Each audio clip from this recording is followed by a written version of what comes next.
রাজ্যে পরিবর্তনের ঝড়, এবার অযোগ্যদের বিরুদ্ধে কড়া হাতে অ্যাকশন। সরকারের পালাবদলের পর একে একে দুর্নীতির পর্দা ফাঁস করা হচ্ছে।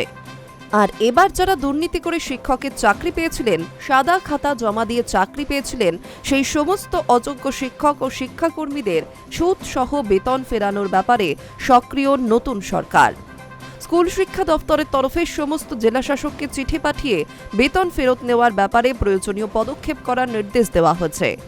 চিঠিতে বলা হয়েছে 2016 এসএসসির প্যানেলে অর্থের বিনিময়ে চাকরি পাওয়া অযোগ্যদের বেতন ফেরত দেওয়ার জন্য 2025 সালের 3রা এপ্রিল সুপ্রিম কোর্ট রায় দিয়েছিল, কিন্তু তা এতদিন অমান্য করা হয়েছে। সেই বেতনই আদায় করার জন্য জেলা শাসকদের নির্দেশ দেওয়া হয়েছে।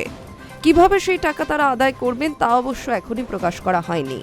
শিক্ষা দফতরের সিনিয়র স্পেশাল সেক্রেটারির তরফে জেলা শাসকদের পাঠানো চিঠিটি প্রকাশ্যে আসতেই ঘুম উড়েছে চিহ্নিত অযোগ্যদের। বছর কয়েক আগে অযোগ্য শিক্ষকদের নামের তালিকা প্রকাশ্যে আসার পরই দেখা গিয়েছিল তাতে ভুরি ভুরি তৃণমূল নেতাদের ঘনিষ্ঠদের নাম রয়েছে। 2016 সালে নিয়োগ প্রক্রিয়ার প্যানেল বাতিল করার নির্দেশ দিয়েছিল সুপ্রিম কোর্ট। তার ফলে চাকরি যায় 25,735 জনের। এদের মধ্যে শিক্ষক শিক্ষিকার সংখ্যা ছিল 18,418।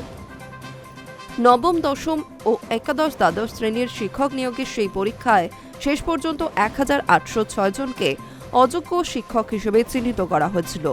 এদের অনেকেই সাদা ওয়েমার্কশিট জমা দিয়েও চাকরি পান।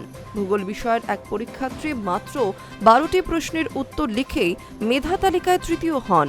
এবার সেই সকল অযোগ্য শিক্ষকদের কাছ থেকে টাকা আদায় করার প্রথম পদক্ষেপ হিসেবে চিঠি পাঠালো শিক্ষা দফতর। Hi news network.